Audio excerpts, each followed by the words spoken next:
आप सभी को मेरा नमस्कार। YouTube चैनल पर आपका हार्दिक अभिनंदन है। स्वागत करता हूं आप सभी का। देखिए, आपकी जो सेमेस्टर के एग्ज़ाम हैं वो आने वाली है, नज़दीक है, और आपका जो सिलेबस है उसके अकॉर्डिंग सिलेबस आपका कंप्लीट हो चुका है और जो क्वेश्चनों की श्रृंखला है वो अपनी चल रही थी। तो मेन बिंदु हैं उनको थोड़ा सा आप देख लीजिए। देखिए, कबीरदास से संबंधित क्वेश्चन मैंने आपको डाले हैं, उनको थोड़ा सा आप देख लेना। अब देखिए, भक्ति काल में तुलसीदास जी हैं। तुलसीदास जी जैसी कबीरदास निर्गुण कामधारा की कवि थी, ठीक उसी प्रकार तुलसीदास भी सगुण काव्यधारा में आते हैं। और सगुण काव्यधारा के अंतर्गत राम काव्यधारा जो आपने सुनी है उसके प्रमुख प्रतिनिधि कवि कहे जाते हैं, क्योंकि तुलसीदास ने ही सबसे ज़्यादा क्या किया है कि प्रचार प्रसार किया है और अपने आराध्य देव के रूप में प्रभु श्री राम को अपना आराध्य बनाया है, उनकी पूजा उपासना करते हुए दिखाए हैं, साकार रूप का गुणगान किया है। तो इसमें क्या है कि उसकी जो काव्यगत विशेषता बात हो रही थी, तो काव्यगत में मैंने तो कबीरदास का था, उसमें भी मैंने आपको बताई थी कि कबीरदास की काव्यगत विशेषता का मतलब है कि दोनों पक्षों का होना जरूरी है, जिसमें भाव पक्ष भी है और कला पक्ष भी है। जब भी जाके आपकी काव्यगत विशेषता प्रवृत्ति या कहें कि काव्य सौंदर्य जिसे कहते हैं वो इन दोनों से मिलके बनता है। तो देखिए, तो तुलसीदास की काव्यगत विशेषताओं को स्पष्ट कीजिए। तो सबसे पहली बात तो ये है कि मैं आपसे कहता आ रहा हूँ कि आप उत्तर देते हैं उस समय कोई भी क्वेश्चन है उसकी आप भूमिका या प्रस्तावना 2, 4, 5 पंक्ति में यहाँ लिखना है। इसका मतलब है कि तुलसीदास कौन है, कहाँ जन्म हुआ है,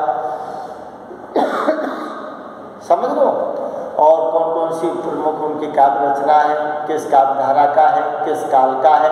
तो ये संक्षिप्त जानकारी आपको किस में देनी है, भूमिका में देनी है, समझ लो आप। क्योंकि तुलसीदास जो है उनके द्वारा कोई एकाध काव्य रचना नहीं है, कम से कम 1.5 दर्जन काव्य जो है उन्होंने रचे हैं। सबसे बड़ा जो महाकाव्य है उनका वाल्मीकि द्वारा रचित रामायण, जिसका हिंदी रूपांतरण रामचरितमानस में लिखा है, वो सबसे बड़ा महाकाव्य है उनका। उनके अलावा बहुत सारी और भी जो काव्य रचना है जिनमें रामलला नेछु है, वैरागी संदीपनी है, जानकी मंगल है, पार्वती मंगल है, बर्वे रामायण है, रामाज्ञा प्रश्न है, कवितावली है, दोहावली है, गीतावली है, कृष्ण गीतावली। तो कुछ अपनी भाषा में लिखी है, जैसी कवितावली, दोहावली और गीतावली, कृष्ण गीतावली, ये ब्रज भाषा में लिखी है, थोड़ा सा ध्यान रखना। विनय पत्रिका है, हनुमान बाहुल्य है, हनुमान चालीसा, ये इनके द्वारा रचित प्रमुख काव्य रचना है जिनको आप उनकी भूमिका में लिख सकते हो, समझ लो। अब देखिए, अब आती है कि काव्य विशेषता के अंतर्गत दोनों चीज़ आती हैं। तो सबसे पहले भाव पक्ष आता है, उसके बाद दूसरे नंबर पर क्या आता है, कला पक्ष आता है। तो भाव पक्ष के अंतर्गत आपको ये पॉइंट देने हैं और कला पक्ष के अंतर्गत ये देने हैं। अगर आपसे पूछा जाए कि तुलसीदास के भाव पक्ष की विशेषता बताइए, तो कला पक्ष नगण्य है, उसका कोई महत्व नहीं, उसको देना भी नहीं, समझ लो आप। तो देखिए, यहाँ अपन संक्षिप्त रूप में थोड़ी सी बात कर लेते हैं कि भाव पक्ष के अंतर्गत क्या आता है। मैंने आपसे कहा था कि कोई भी कवि अपना जो काव्य रचता है उसकी जो सामान्य विशेषता है, उसके जो उससे संबंधित जो भाव विचार है ना, वो इसमें रखे जाते हैं। तो यहाँ राम कथा का सरस वर्णन पहला पॉइंट है। राम कथा का सरस वर्णन, इसका मतलब है कि तुलसीदास की भक्ति दास भाव की है, अपने आराध्य प्रभु श्री राम का वर्णन किया है। तो सीधी बात है कि राम कथा का सरस का मतलब है आनंद पूर्वक या आनंद सहित उसका वर्णन किया है, अर्थात मर्यादा पुरुषोत्तम राम का जो जीवन है, जहाँ जन्म हुआ है ना, वहाँ से लेकर अंतिम लंका की जो चढ़ाई है, रावण का अंत हुआ है, उसके बाद अयोध्या जाकर राज तिलक हुआ है, वो सब सरस वर्णन किया गया है। तो थोड़ा सा संक्षिप्त रूप में ही प्रकाश डाल रहा हूँ, आप थोड़ा सा समझ लेना। तो राम कथा का इसमें तुलसीदास ने पूरा वर्णन किया है, शुरू से लेकर अंत तक। क्या दिया है? शील, शक्ति, सौंदर्य का समन्वय। इसका मतलब है शील, शक्ति, सौंदर्य का पुंज किसको कहा जाता है? प्रभु श्री राम को। अरे वो शील का मतलब है आचरण, उनका व्यवहार है। क्या दिया है? शक्ति, शक्ति का मतलब है कि शक्ति में भी अद्वितीय है। और क्या है? सौंदर्य, और जो सुंदरता है उसमें भी अद्वितीय है, क्योंकि माँ कौशल्या भी उनको नील कमल कह के पुकारती थी, क्योंकि अपने सुंदर चेहरे पर कमल के समान वो नेत्र भी थे उनके। तो इसका मतलब है कि तुलसीदास ने उनके शील, शक्ति, सौंदर्य का जो पुंज है, जो शक्ति है, जो इकट्ठी तीनों चीज़ों को इकट्ठा करके दिखाया है, समन्वय किया है, सामंजस्य किया है। तो शील, शक्ति, सौंदर्य अर्थात प्रभु श्री राम की शक्ति, सौंदर्य और उसके व्यवहार आचरण को लेकर उन्होंने पूरी व्याख्या की। विविध आदर्शों की स्थापना, इसका मतलब है विविध का मतलब अनेक प्रकार के जो आदर्श है इसमें, इसका मतलब है कि भाई भाई का है, माता पिता का है, पति पत्नी का है, बहुत सारे जो आदर्श हैं जो अयोध्या के समाज में उस तरह उस समय जो व्याप्त थे, उन आदर्शों की जो नए आदर्श है ना, उन आदर्शों की भी स्थापना की गई है कि आदर्श क्या है, होने चाहिए। भाई भाई का क्या है, माता पिता के प्रति बेटा का कर्तव्य क्या है, पति का पत्नी के प्रति या फिर पत्नी का पति के प्रति कर्तव्य क्या है, विभिन्न आदर्शों को लेकर इसमें चर्चा की गई है। लोक मंगल की कामना, लोक मंगल, तुलसीदास जो है वो लोकनायक कवि के रूप में जाने जाते हैं। तो लोकनायक कवि के रूप में जाने जाते हैं, इसीलिए उनके काम में लोक मंगल की कामना दिखाई देती है। इसका मतलब है कि स्वार्थ सुखाय जो है उसके लिए नहीं है, स्वार्थ सुखाय के लिए उन्होंने कल्पना नहीं किया। उन्होंने क्या है, पूरे संसार जगत के कल्याण के लिए ही रामचरितमानस जो महाकाव्य है उसकी क्या की है, रचना की है, जिससे लोक मंगल की कामना उन्होंने की है कि क्योंकि मर्यादा पुरुषोत्तम राम का वर्णन है तो संसार का उद्धार और सारी चीज़ें उसमें दिखाई, तो लोक मंगल की कामना दिखाई देती है। क्योंकि लोक नायक है तुलसीदास, इसलिए लोक मंगल की कामना उनकी कामना दिखाई देती है। भक्ति का अनुपम स्वरूप है, भक्ति, अरे भक्ति का अनुपम स्वरूप, इसका मतलब है तुलसीदास अपने आराध्य देव के प्रति अपनी दास भाव की है, दीनता की भक्ति है उनकी, कि अपने जो आराध्य उनको सर्वश्रेष्ठ समझते हैं, खुद को उनको उनके सामने छोटा दास मानकर ही अपनी भक्ति को स्वीकार करते हैं और कहते हैं कि राम से बड़ा कौन, मुँह से कौन छोटो, राम से खरा कौन, मुँह से कौन खोटो, स्पष्ट कहा है उन्होंने। तो इसमें क्या है कि भक्ति का अनुपम स्वरूप दिया है कि अपना जो आराध्य है प्रभु श्री राम, उनकी भक्ति करते हुए दिखाए हैं तुलसीदास। और तुलसीदास की भक्ति कैसी है, दास भाव की भक्ति है, तो अनुपम स्वरूप दिखाया है। प्रकृति चित्रण, प्रकृति चित्रण का मतलब है कि प्रभु श्री राम का अयोध्या से जन्म हुआ है, अयोध्या के परवेश प्रकृति में जन्मे हैं, पले हैं, बड़े हुए हैं, लालन पालन पोषण हुआ है। और अयोध्या से जब उनको वनवास मिला है तो अयोध्या से लेकर लंका तक के बीच में जितनी भी प्रकृति आई है उस सब का वर्णन अलग अलग कांडों में तुलसीदास ने किया है, जिसमें अरण्य कांड है, जिसमें सुंदर कांड है, जिसमें किष्किंधा कांड है, नहीं कि बहुत सारे कांड हैं। तो उनमें सारी प्रकृति प्रवेश, जिसमें पंचवटी का प्रकृति प्रवेश दिखाया है, किष्किंधा का जो प्रकृति प्रवेश है वो दिखाया है, नहीं क्या, जिसमें नदी है, नाले हैं, झरने हैं, तो वो प्रकृति का चित्रण भी उन्होंने भरपूर किया है।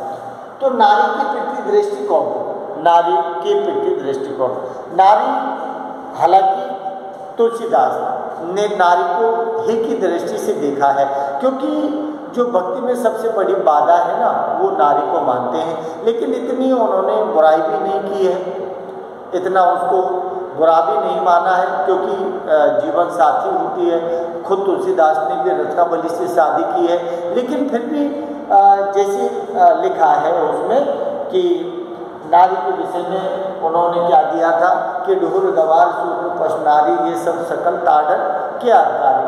अब ताड़न के अधिकारी का अलग अलग अर्थ लगाते हैं। कोई लगाता है कि औरत को ताड़ने की, फटकार की बात बताइए। कोई ताड़ने का मतलब है कि औरत के मार्गदर्शन अगर सही मिल जाए तो फिर भक्ति भी सफल हो जाती है।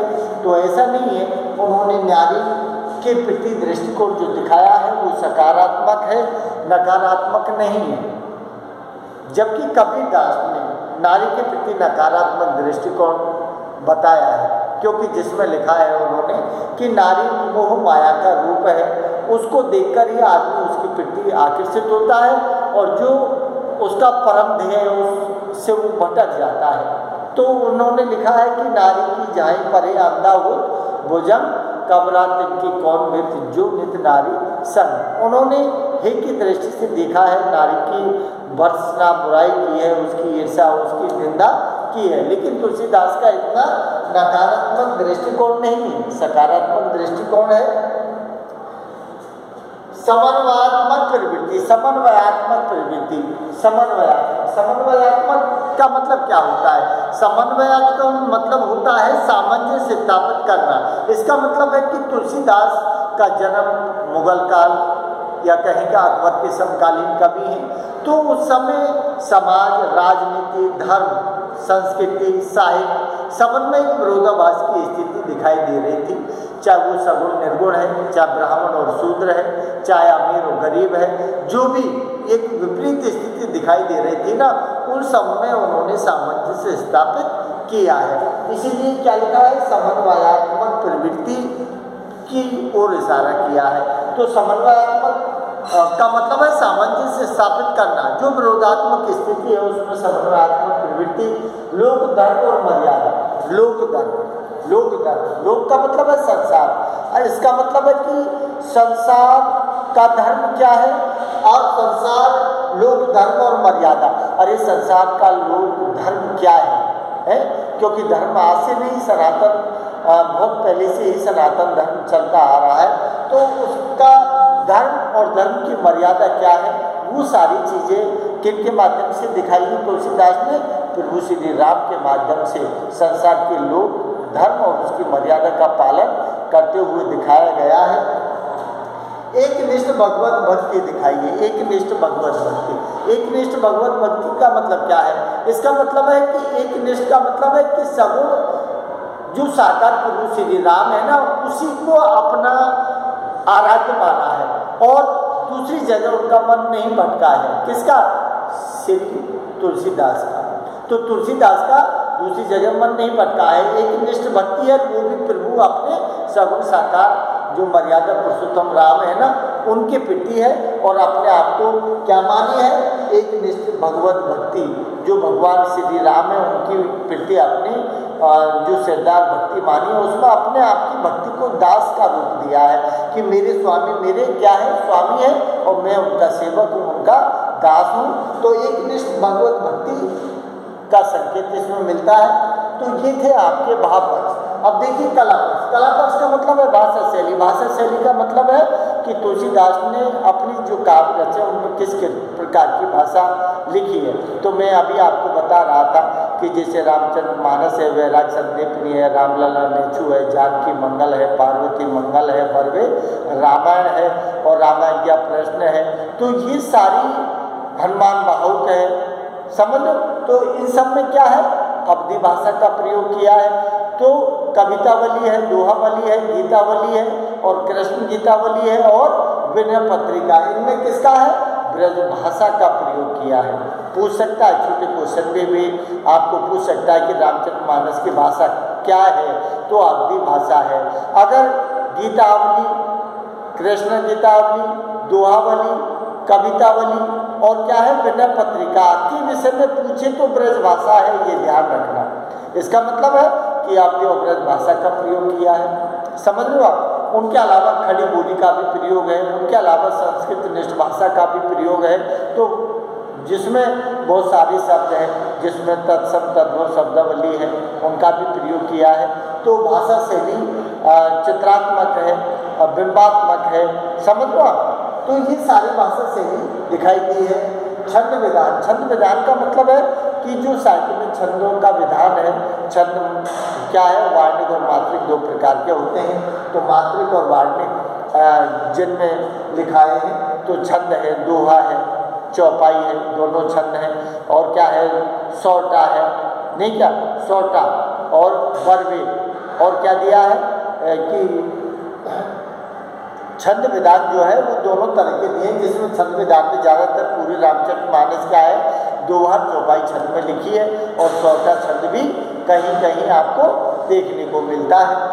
अलंकार योजना, अलंकार योजना का मतलब है कि शाब्दिक और आर्थिक, जिसे अपन कहते हैं कि अलंकार दो प्रकार के होते हैं, शब्द अलंकार और अर्थालंकार। तो दोनों ही प्रकार के अलंकारों की योजना इसमें देखी जा सकती है, जिसमें अनुप्रास है, जिसमें यमक है, जिसमें श्लेष है, जिसमें पुनरुक्ति प्रकाश है। तो ये जिसमें आप देख सकते हो। और दूसरी क्या है कि जो आपका उपमा है, जो रूपक है, जो उत्प्रेक्षा है, जो अन्योक्ति है, जो आपको दृष्टांत है, जो उदाहरण है, नहीं क्या, जो अतिशयोक्ति है, जो अन्योक्ति है, नहीं क्या, तो ये सारे के सारे अलंकार योजना इनके काव्यों में देखी जाती है। तो अलंकार योजना भी दिखाई देती है। रस योजना, रस योजना का मतलब है कि जो रस है, क्योंकि किसी भी काव्य को आप पढ़ोगे, जब तक आपको रस आनंद की प्राप्ति नहीं होगी, जब तक आप उस काव्य को पढ़ने में रुचि नहीं लोगे। तो रस योजना, रस योजना का मतलब है कि साहित्य में नव रसों की परिकल्पना की गई है, कि साहित्य में 9 रस हैं।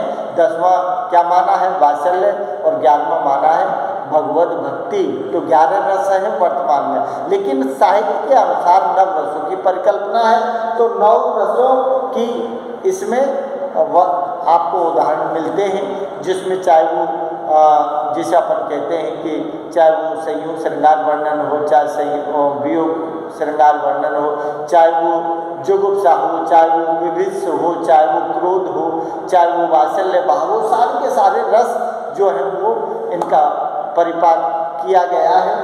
शब्द अर्थ का सामंजस्य, जो तुलसीदास है, उनको ऐसा नहीं है कि वो गंवार थे या पढ़े लिखे नहीं थे। अरे जिस तरह से नरहरि जो उनके रहे गुरु, जिन्होंने बनारस पहुंचाया था आश्रम में, वहाँ पढ़े हैं, तो शब्द अर्थ का सामंजस्य कहाँ किस तरह से बैठाना है, कौन सा शब्द लेना है, उसका कौन सा अर्थ सही लगेगा, उसी अर्थ को उन्होंने सामंजस्य बैठाया है। तो शब्द अर्थ का सामंजस्य बहुत अच्छा है, जिसका उदाहरण रामचरितमानस में देखने को मिलता है, उनके काव्यों में मिलता है। विशाल शब्द भंडार, और जो क्योंकि व्याकरण जो होता है, व्याकरण विशाल शब्द भंडार जो है, क्योंकि शब्दों का जब तक भंडार नहीं होगा साहित्य के क्षेत्र में, जब तक आप कोई भी महाकाव्य में मतलब घिसे पिटे शब्द ही यूज करोगे, और जब शब्द भंडार होगा तो अनेक तरह के शब्दों जो है, विशाल भंडार होने के कारण अनेक तरह के शब्द, उनके पर्यायवाची जो है, तत्सम तद्भव जो है, उन सब का आप प्रयोग करोगे तो वो शब्द, वो काव्य उतना ही आपका अच्छा बनेगा। तो सारी चीज़ों का प्रयोग किया है किसने, तुलसीदास। ठीक है ना। बाकी पहले भाव पक्ष से देखना है और फिर कला पक्ष से देखना है। इनको थोड़ा सा आप नोट कर लेना, देख लेना, समझ लेना। नमस्कार।